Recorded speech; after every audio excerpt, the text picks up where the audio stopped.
ये चैप्टर है application of artificial intelligence, यानी कि आर्टिफिशियल इंटेलिजेंस का कहाँ कहाँ पे क्या क्या यूज किया जाता है, कौन कौन से सेक्टर में हम इसका यूज कर रहे हैं, ये चीज है।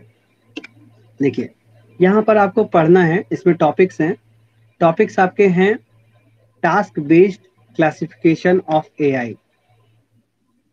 देखिए task based classification of AI. इसके बाद application of AI in various sector, मतलब कहाँ कहाँ पे इसका यूज किया जाता है। पहला है आपका एजुकेशन एंड ट्रेनिंग सेक्टर। देखिए मैं आपको जूम करके दिखा दे रहा हूँ। ये एजुकेशन एंड, पेपर में 2 चैप्टर आ रहे हैं, लेकिन मुझे अपना काम तो करना ही है। पेपर अपना कंप्लीट हो गया तो उसके भरोसे बैठ थोड़ी ना सकता हूँ मैं, उसको आगे भी थोड़ा पढ़ाना है, लेकिन आएगा तो। बुक बेटा ऑर्डर कर दिया गया है, जब आ जाएगी आपको इन्फॉर्म कर दिया जाएगा, ठीक है। हाँ बात तो सही है, इसीलिए मैंने आपको नोट्स और क्वेश्चन आंसर भी दे दिया है, ठीक है। तो उसी में से पूछेंगे, ज्यादा कुछ अलग से नहीं कुछ आएगा। तो यहाँ पर एजुकेशन एंड ट्रेनिंग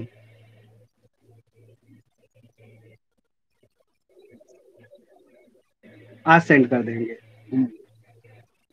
कर देंगे बेटा, आज कर देंगे, परेशान नहीं, ठीक है।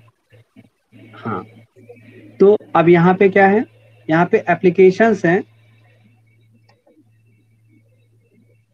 ये एजुकेशन और ट्रेनिंग सेक्टर में इसका यूज है, कस्टमर सपोर्ट सिस्टम में इसका यूज है, सर्विस ओरिएंटेड बिजनेसेस में इसका यूज है, प्रोडक्ट ओरिएंटेड ई कॉमर्स और रिटेल बिजनेस में, सोशल मीडिया प्लेटफॉर्म्स पर, न्यूज़ में, एंटरटेनमेंट में, पब्लिक सर्विस में, इलेक्ट्रॉनिक इंडस्ट्री में और रिसर्च एंड डेवलपमेंट सेक्टर में। मतलब ये सारे सेक्टर्स जो हैं, इन सभी सेक्टर्स में हम एप्लीकेशंस मतलब एआई का यूज कर सकते हैं। तो अब यहाँ नेक्स्ट थिंग हमारा है,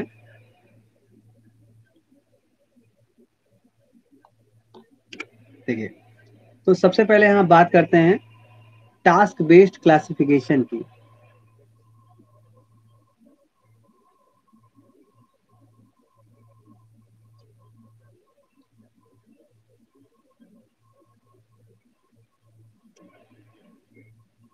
टास्क बेस्ड क्लासिफिकेशन की, टास्क बेस्ड क्लासिफिकेशन में 3 तरह के टास्क होते हैं, जिनको करने के लिए अलग अलग मशीन्स डिजाइन की जाती हैं।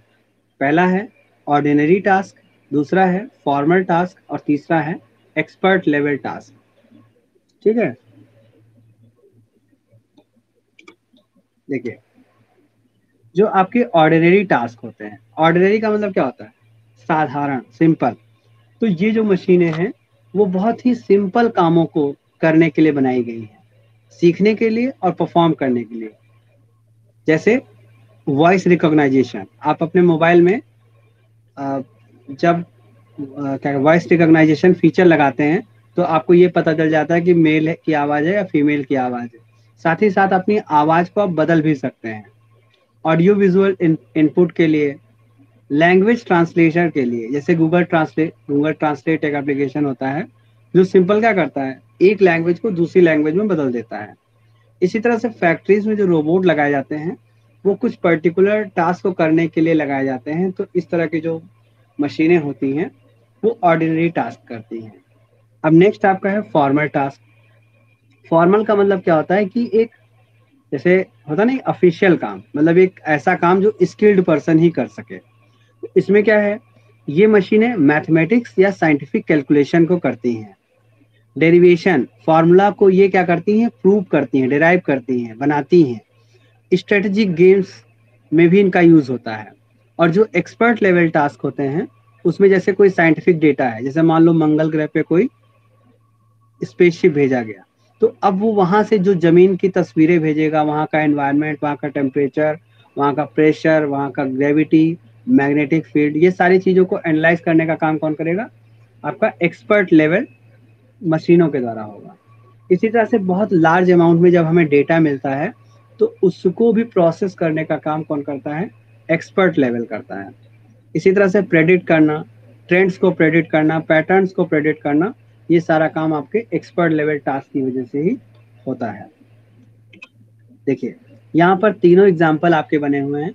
ये पहला एग्जाम्पल है जो गूगल ट्रांसलेट का एग्जाम्पल है। मैं आपको जूम करके भी दिखा देता हूँ। ये गूगल ट्रांसलेट का एक एग्जाम्पल है। गूगल ट्रांसलेट का सिंपली वही वर्क होता है कि वो इंग्लिश या किसी अदर लैंग्वेज को किसी दूसरी लैंग्वेज में कन्वर्ट कर सकता है। आप यहाँ पे हिंदी लिखेंगे और इंग्लिश में कन्वर्ट हो जाएगा, ट्रांसलेट हो जाएगा। इसी तरह से आप अगर इंग्लिश लिखते हैं तो हिंदी में ट्रांसलेट हो जाएगा। तो ये केवल क्या करता है, लैंग्वेज को कन्वर्ट करने का काम करता है। दूसरा आपका है फॉर्मल टास्क। फॉर्मल टास्क जो आपका होता है वो ये है, कोई स्ट्रेटेजिक गेम खेलना हो, चेस वगैरह खेलना हो या कैलकुलेशंस करनी हो, तो यहाँ पर हम इन मशीनों के द्वारा फॉर्मल टास्क कर सकते हैं। थर्ड थिंग है आपकी, ये देखिए यहाँ पर एक मार्केट, शेयर मार्केट का ग्राफ दिया गया है कि कैसे यहाँ पे चीजें घट बढ़ रही हैं, कैसे शेयर अप डाउन हो रहे हैं। ये देखिए डाउन का एरो बना हुआ है, यहाँ पे अप का एरो बना हुआ है। तो ये क्या होता है, हाँ हाँ लूडो तो, हाँ तो कंप्यूटर आपका क्या करता है, आर्टिफिशियल इंटेलिजेंस के हिसाब से ही तो खेलता है। कभी कभी आप उससे जीत जाते हैं और कभी ऐसा होता है कि कंप्यूटर भी जीत जाता है। तो वो क्या है, वो एक आर्टिफिशियल इंटेलिजेंस, हमेशा कोई जरूरी नहीं कि आपके सामने रोबोट ही बैठा हो। मोबाइल भी तो आपका स्मार्ट है, तो उसमें भी आर्टिफिशियल इंटेलिजेंस का यूज किया गया होगा। तो जो आपका दूसरा प्लेयर कंप्यूटर होता है वो भी आर्टिफिशियल इंटेलिजेंस का यूज करके खेलता है। तो वो आपका फॉर्मल टास्क होता है। इसी तरह से आपका जो ये यहाँ पे जो मैंने ग्राफ बना के रखा है, ये ग्राफ है, ये कुछ कंपनीज के प्रोडक्ट का अप एंड डाउन है, यानी शेयर मार्केट का है। तो कौन सा प्रोडक्ट ज्यादा बिकेगा, कौन सा प्रोडक्ट कम बिकेगा, कौन सा फैशन में कपड़ा आ गया है, कौन सा आउटडेटेड हो गया है, इन सारी चीजों को एनालाइज करने का काम कौन करता है, expert level. Expert level task में आता है और ये सारी चीजें एक्सपर्ट लेवल टास्क के तहत ही परफॉर्म की जाती हैं।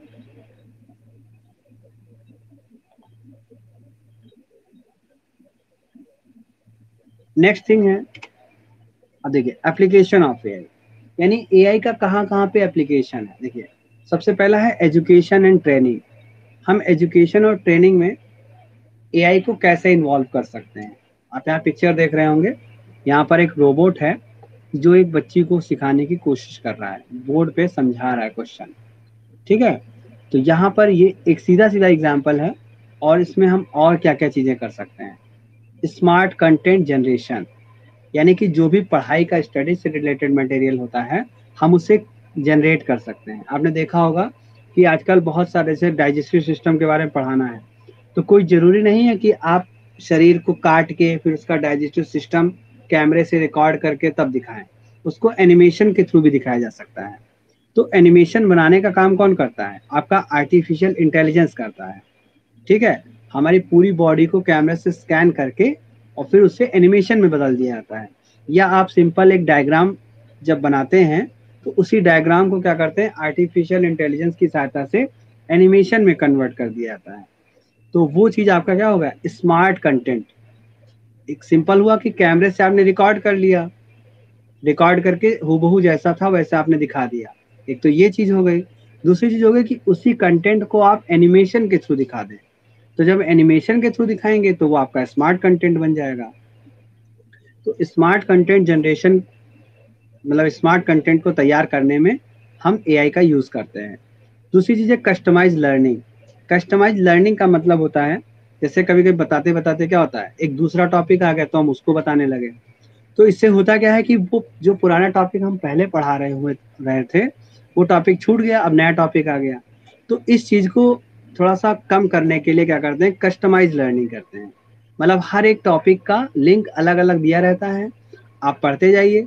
कभी आपको जरूरत पड़े कि हाँ हमें दूसरे टॉपिक पर जाना है, तो आप जस्ट उस लिंक को क्लिक कर दीजिए और आपको उस टॉपिक से रिलेटेड सारी इन्फॉर्मेशन मिल जाया करेगी। तो इससे क्या होगा कि आपका पुराना टॉपिक भी ब्रेक नहीं होगा और आप नए टॉपिक पर भी पढ़ सकेंगे। तो ये होती है कस्टमाइज लर्निंग।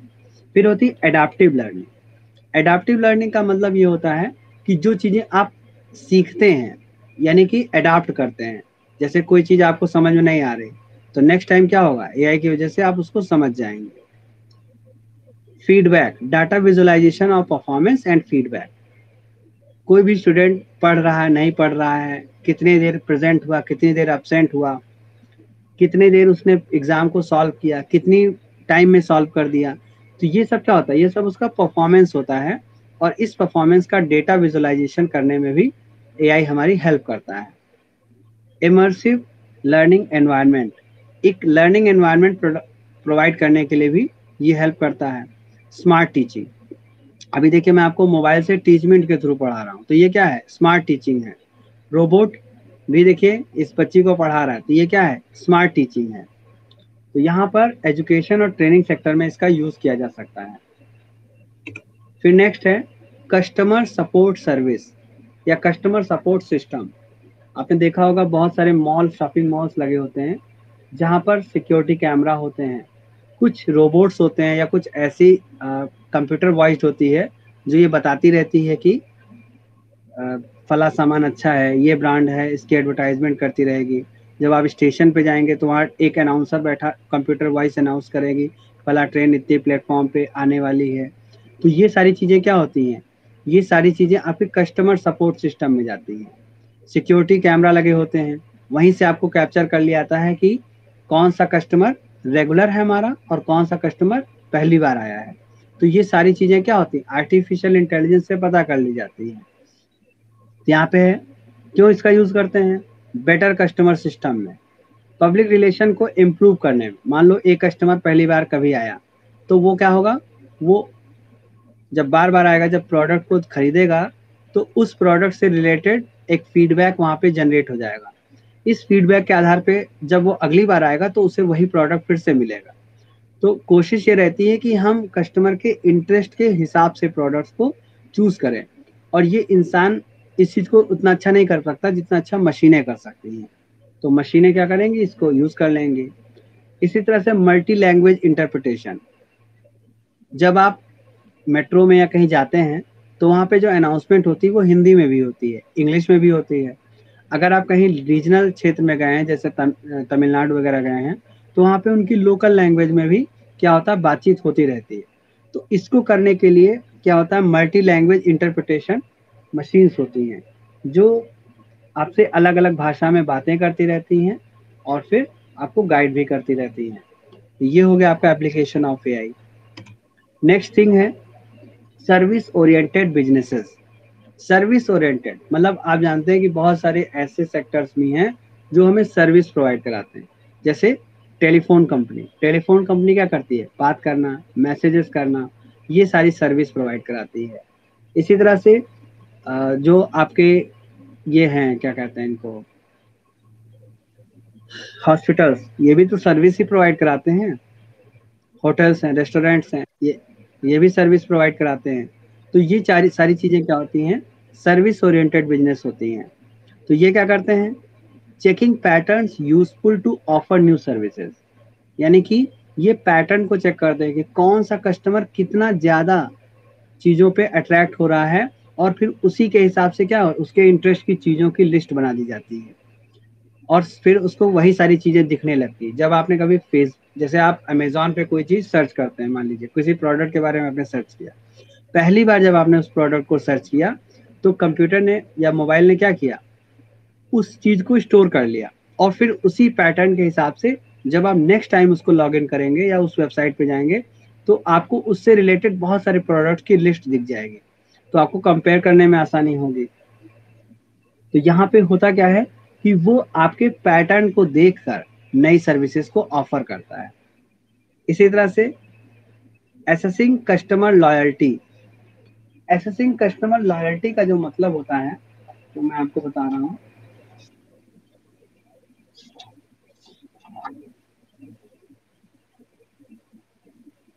जैसे मान लो आप पहले अमेजोन साइट पे बहुत जाते थे, आप अमेजोन साइट से शॉपिंग करते थे, सब कुछ करते थे, लेकिन आपको किसी दिन पता चला फ्लिपकार्ट के बारे में और फ्लिपकार्ट की सर्विस आपको बहुत अच्छी लगी।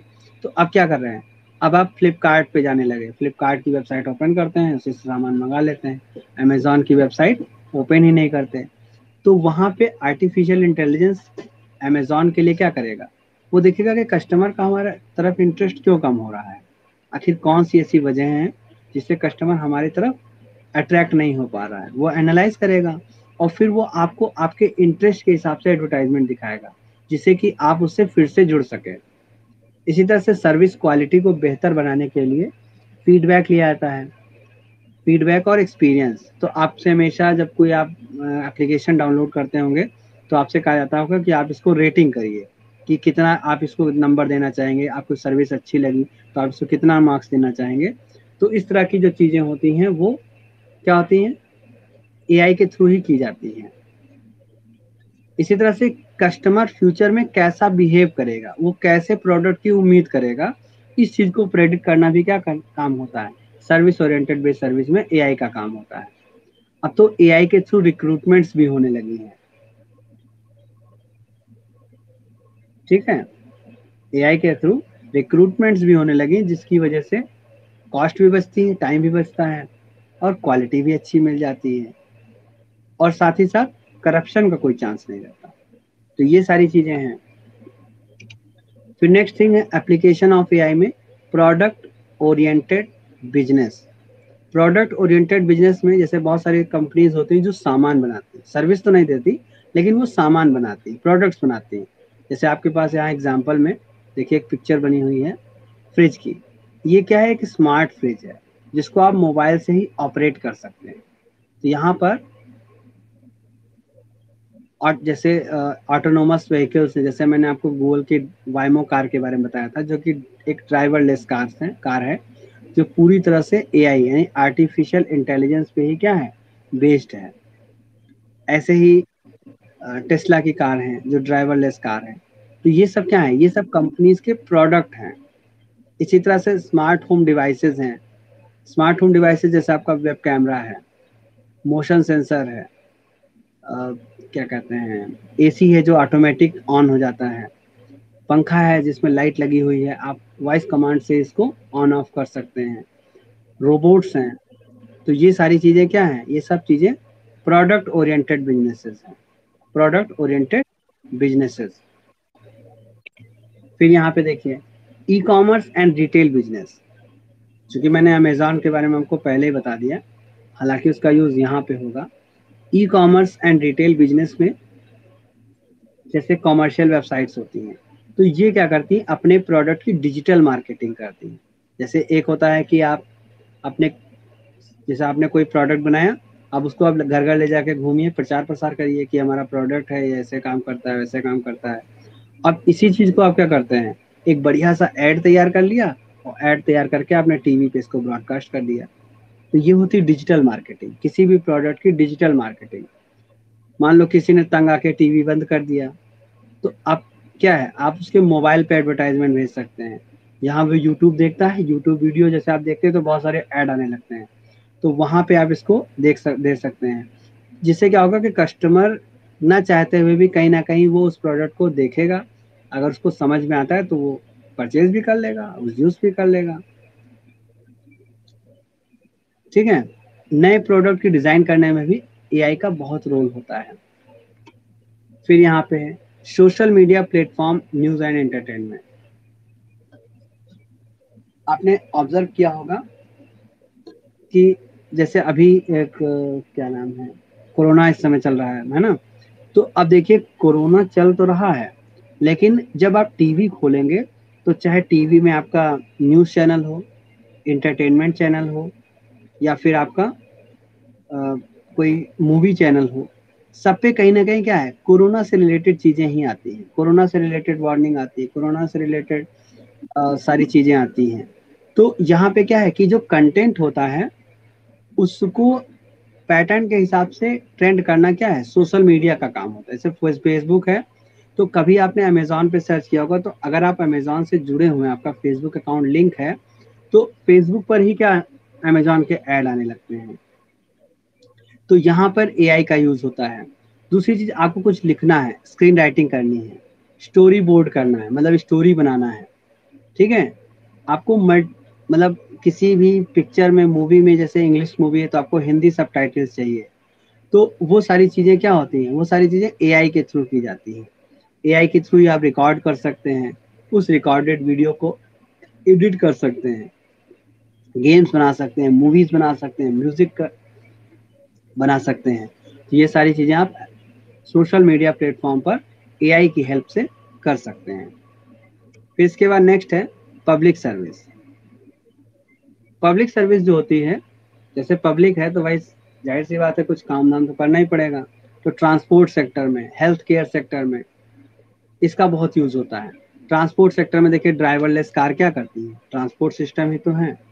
ट्रांजिट रैपिड सिस्टम एक होता है, ट्रांजिट रैपिड सिस्टम मेट्रो की जैसा ही काम करता है। तो वो क्या करता है, वो उसमें ड्राइवरलेस होता है, उसमें खाली आप जाइए बैठ जाइए, डेस्टिनेशन पर आपको अपने आप पहुंचा देगा।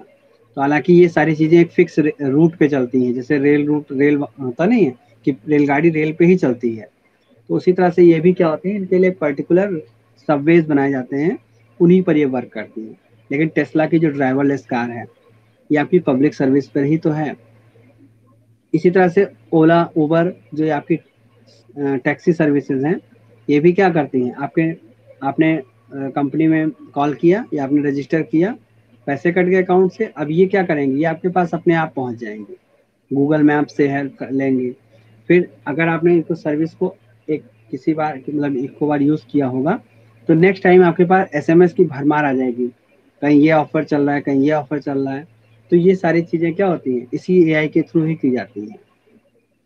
यहाँ पर देखिए दो एग्जाम्पल बने हुए हैं, एक में रोबोट सफाई कर रहा है और दूसरे में रोबोट बातें कर रहा है।